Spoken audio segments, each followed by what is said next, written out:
Several small flocks of ducks had gathered together as one. They came from villages across the county and chose to settle at the small pond in the town of Sturnham, where they had landed on the May Day bank holiday. Dr. Lawrence's partner, the local GP, as well as a self-styled duck doctor in his spare time, was actually quite perturbed at their coming, fearing that he no longer had the simple task he had set himself of tending to the needs of the odd family of ducks from his beloved bench situated by the pond. And faced with what he felt was now really an infestation of ducks, one afternoon he cupped carefully in his hands, so as to avoid spilling any, not only the usual high-quality grains he fed his favoured birds, but also mixed in with the dark, spoiled rye he had collected and preserved from his dawn walks the previous year, all in the hope of inducing in the new arrivals something like convulsive ergotism, but for ducks. However, far from creating gangrenous wings, feet and shanks as he had hoped, the ducks seemed to display signs of what he considered on reflection to be a psychedelic awakening. Now, what does such a thing look like in ducks, you may ask?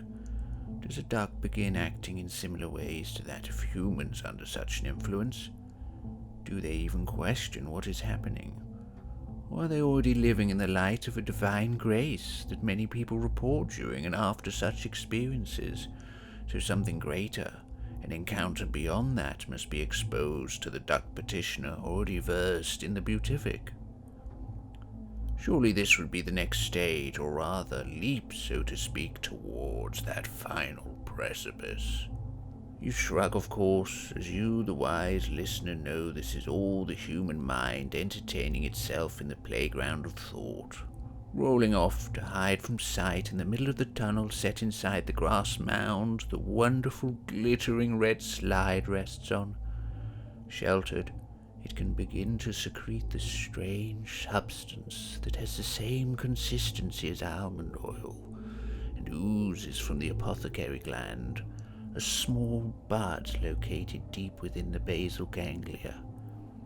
Then the mind vibrates, more of a continuous rhythmical shudder really, and that creates a hum within the corrugated cylinder, which acts as a somewhat desperate summons for a pair of hands to come to its aid, for a mind on its own lacks such tools, yet needs them to have the oil gently massaged back into its own soft, yearning tissues. These hands are nearly always owned by one of the wandering parents of the playing minds who patrol listlessly the perimeters of the play area, watching with glazed eyes the unfolding chaos surrounding them. Picking up his pen to note the dramatic changes in the ducks he had seen that first evening, Dr. Partner did exactly this. The thinking part, of course, not giving an oily mind massage to a disembodied brain-like entity. The mountain of scribbled drawings that his secretary, Mr. Chatswright, found while clearing the doctor's desk after the Christmas break were the culmination of what began that evening, and included, amongst the plethora, an elaborate mime to be undertaken, having been both tarred and feathered by the ducks themselves. These images were bordered with further intricate explanations and pointed to how he was planning to perform it at next year's summer solstice fair.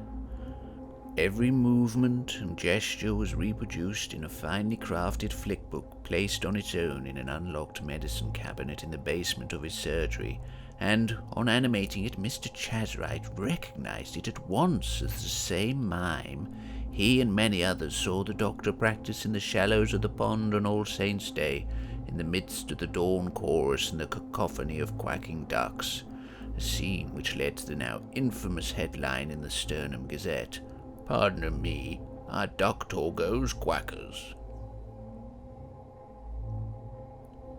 So from the point of the first solitary thought about the duck's behaviour that meandered wistfully into the doctor's consciousness, it all rapidly swelled and flowed, slowly soaking into every spare second of his life, a multitude flooding the landscape of his working day, drowning all his conversations with friends and patients, rushing towards the teetering defences Sleep had hastily constructed in a last desperate attempt to protect the final vestige for clarity in his befuddled sentience. Yet that too succumbed, and left the dark tide finally to crash without any more resistance into his dreams.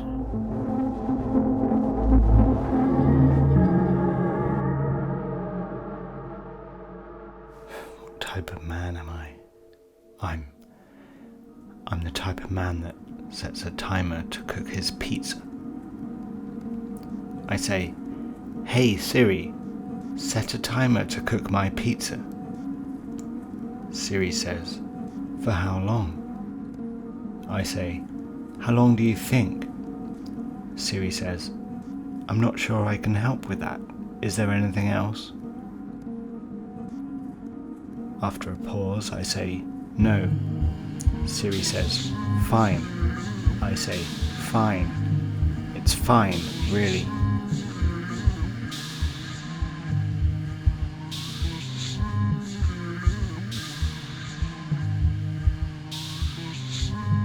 The smoke alarm wakes me up. I use a silicone oven glove to frisbee the charcoal disc out my kitchen window onto the community compost heap and shove a revolver into my salivating mouth. I try to say, "Siri, how should I angle the barrel of a gun in my mouth if I truly intend to end my life?" But it comes out as,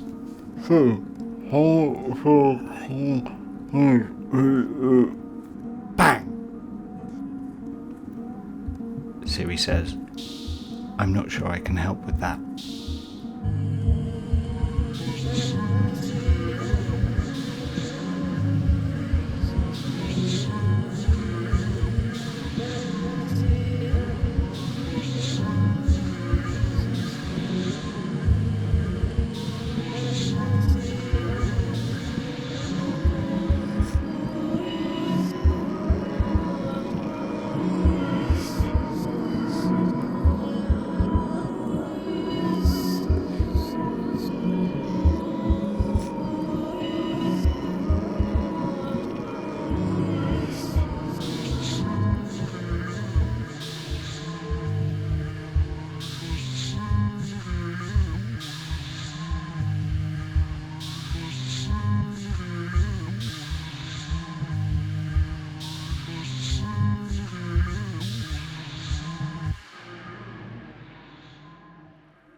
I noticed the tennis racket on her shoulder as she opened the door of the car.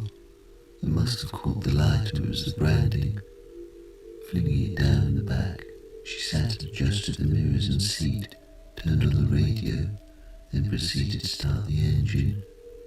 Pausing, she picked up her phone to scroll, swipe and prod. Oddly enough, the car's either side had two people doing exactly the same thing. All three of them running together made a sputtering G minor chord, and they were joined soon by two other vehicles who added the ninth. Mother and I, overwhelmed by the scene in front of us, began to retch sporadically, then in 4/4 time with a firmly rooted first beat as we upheaved together. After an hour of this, we both regretted our choice of breakfast and decided to skip brunch.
cries and moans will intone till the end.